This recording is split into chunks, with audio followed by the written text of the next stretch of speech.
Hi fellow dreamers, in this video we are going to explore how you can understand your dream meaning. Specifically, we're going to give you 3 tips that are going to help you do this.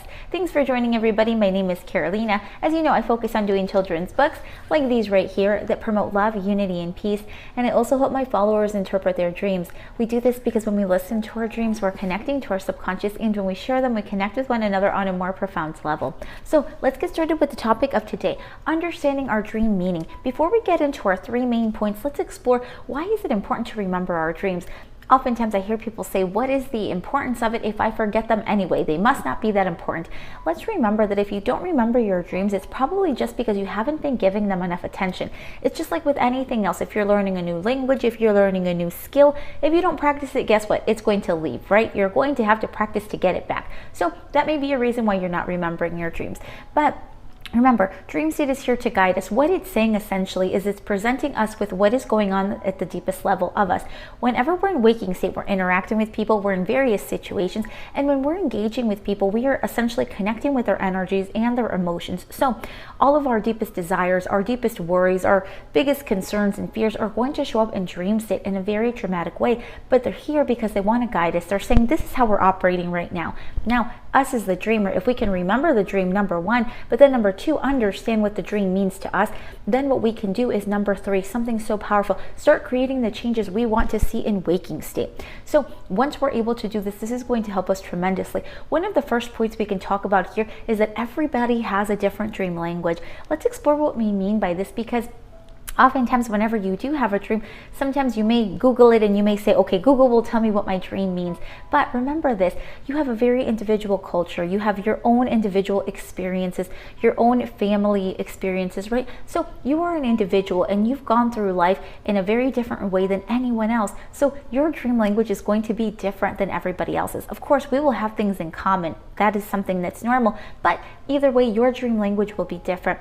Let's look at it like your fingerprints. Okay, everybody has fingerprints. That's something we all have in common. Just like we all have dreams, that's something we have in common. But everyone's fingerprints are different and unique. Just like that's true, so is your dream language, right? So your dream language is going to be unique to you. Let's explore a couple of ways that dreams show up for people. All right, so some of us have dreams where it essentially looks like a movie, right? It looks like a little movie script.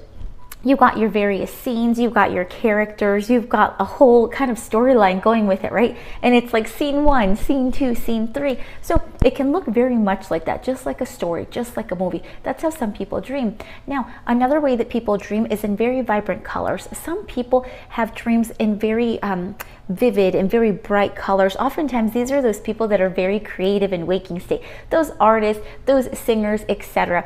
If they do a lot of creative things in waking state, then that is going to reflect for them in dream state, and oftentimes it reflects in really creative ways like that, in very colorful ways. Now, just like some people dream in a lot of color, there are some people out there that dream in black and white. Now, some of our dreamers were kind enough to share this with us, and the ones that did share that they dream in black and white, they are typically older individuals who grew up during a time where TV was in black and white, and that has continued with them until now. So that's very interesting to know as well. So sometimes what happens is we assume that the way we dream is the way everybody else dreams, but that's not always the case. Another way that dreams will present themselves to people is sometimes, you may not remember the images, you may not remember anything, but some people just wake up with a feeling, right? They wake up with a feeling of what was going on during the dream. This is one that's very common, especially with people that don't remember their dreams. They say, you know what, I don't remember the images, I don't remember anything, but I woke up feeling this way, right? And that feeling can still help guide the dreamer in one way, right? You can still see that you're getting the feelings from the dream reflecting, this is how we're doing, this is what I'm holding on to right now, and you can still use this to guide you. But it's even more powerful if you can capture the various images and the scenarios going on within the dream to guide you even further. So we can always practice this. Remember, everybody has their own dream language, so there's no right way, there's no wrong way. Connect with your dream language and start writing down those details so that way you understand how your dream language is presenting itself to you. Now, the second point we want to talk about today are dream symbols. This is something you hear a lot about. So what exactly are dream symbols? Dream symbols are those various images that you see in your dream that oftentimes repeat themselves for you. So we'll take the example of a spider, okay, as a dream symbol. Let's say that I really like spiders. I have a lot of respect for spiders, and I have a dream of a spider, okay? I see the spider over there, doing its little web and everything, and I feel really good about it. So if I like spiders and I'm positive about spiders, then this meaning is going to be a very positive and very beautiful one for me, right, as the dreamer. Why? Because I connect with spiders in a positive way. I see them in a loving light. So the dream to me could be that, a lot of the projects that I'm working on right now are going to come to fruition. They're going to be a perfect project for me. Why? Because whenever the spider is weaving its web, oftentimes it's beautiful, it's intricate, but it's just absolutely stunning. So it can be a reflection of my current projects. Everything's going pretty good. I'm enjoying it. It's very positive. I can reflect that to waking state to confirm it. But now let's flip the coin on this. Let's say that I'm actually terrified of spiders. I don't like them. They bring about a lot of fear within me. I don't want to see them, okay? So if I'm that person and if I have a dream of a spider, the meaning is going to be so different. Why? Because I am fearful of this symbol. It brings me fear, brings me anxiety, brings me frustration even. So, the meaning is going to be different for this person. The meaning in this case could be that they are fearful, that they're running their life with a lot of fear right now. So it's important to reflect it to waking state, because there's probably a situation, oftentimes it's a work-related matter or a family matter, that is really causing them a lot of stress and a lot of fear, okay? So can you see that just with one symbol of a spider, we get two different meanings, and that's only two meanings out of so many other meanings we can get. The reason we can get so many meanings out of one symbol is because, look, if it's just a spider, we also have to ask ourselves this question: what was the spider doing? Was it indeed weaving its web? Was it tearing it down? Was an animal attacking the spider? What was I doing to the spider? Who else was with me? Right? I can go on and on. I can go on and on with questions, but this symbol of a spider is going to have so many different meanings depending on the feelings of the dreamer, but also depending on everything else around that spider during the dream. So this is important to know because, oftentimes we put it in Google, we're like, Google, tell me what it means. And when that happens, sometimes the dreamer has an initial feeling of what the dream means to them. But once they start Googling and they're like, well, I feel this, but Google's saying it means this, then the person starts to doubt themselves, right? What we want to do is we want to bring the power back to the individual. Remember, you know your dream language. It's just a matter of practicing again. Maybe you haven't touched on this since you were a child. Maybe the most recent dream you remember was a nightmare from childhood. Either way, Dream State is here to help you and is here to guide you. So that's why I always say that I'm here to guide dreamers with their dream interpretation. The reason I say I'm a guide with it is because I very much believe that everybody has their own internal power to know their dream language. I am simply guiding you through the process. You are a powerful individual all on your own. And I want to make sure that just like I've been able to use my dreams to guide me and to heal things within my life, I want to make sure that you have the power to do it too. It's already naturally within you. I'm literally just guiding you with it. Now, let's talk about our tip number 3, okay? So we just talked about how everybody has a different dream language. Okay, that's number 1. Everybody's dream language is different. Number 2, we talked about symbols and how, one symbol can have various meanings depending on how the person is feeling and various other things within the dream world. So let's touch on what is sustaining the dream. And we touched on this a little bit, those emotions, right? The emotions that sustain the dream are critical. It is very important that during the dream, you're able to connect with those feelings that you're having during that experience.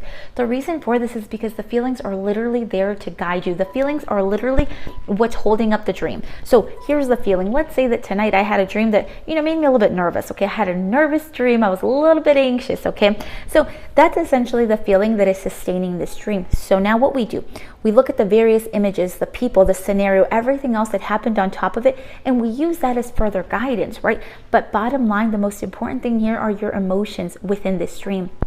Just like they're so important in dream state, it's important to realize how important they are for us in waking state.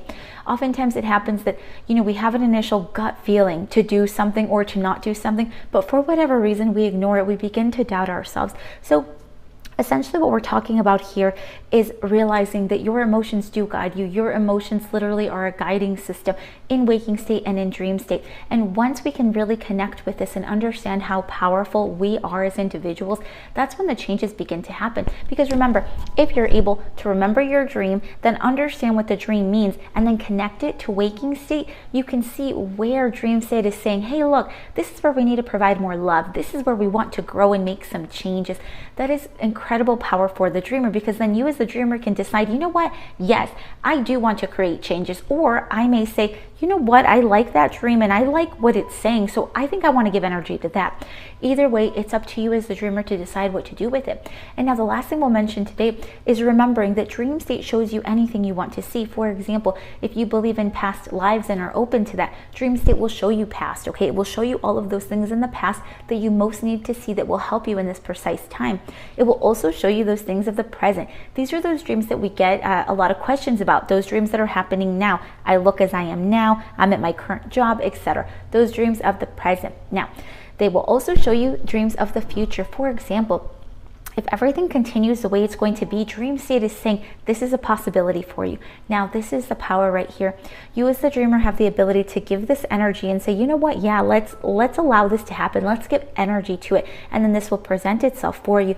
Or you as the dreamer can say, you know what, I'm not down for that. I'm really wanting to give energy to something else. You can give energy to something else and have something else manifest. And this will happen for you, but you do need to practice it, right? So now we covered past, present, future. Remember, dream state will also show you various dimensions and above and below the dream world. These are those places where essentially you're peeking into another dimension and things may look way different. They may look way different than they are now, but the feelings will still guide you and you will still be able to learn from this experience.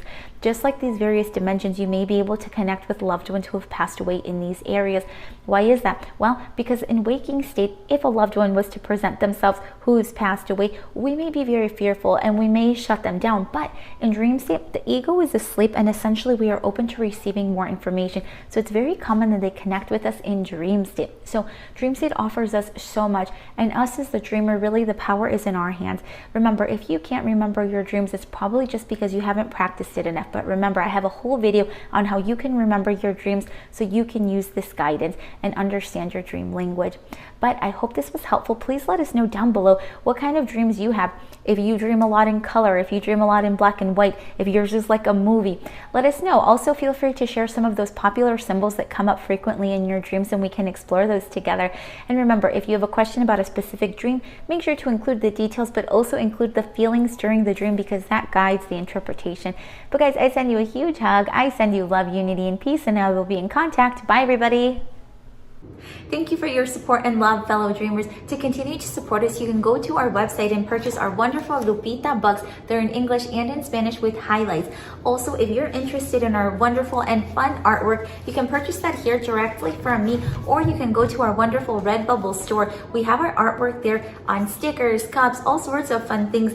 You can also find our very fun little bags for yourself, and of course, it wouldn't be complete without your wonderful pillows, so that you can go to sleep and have more amazing dreams.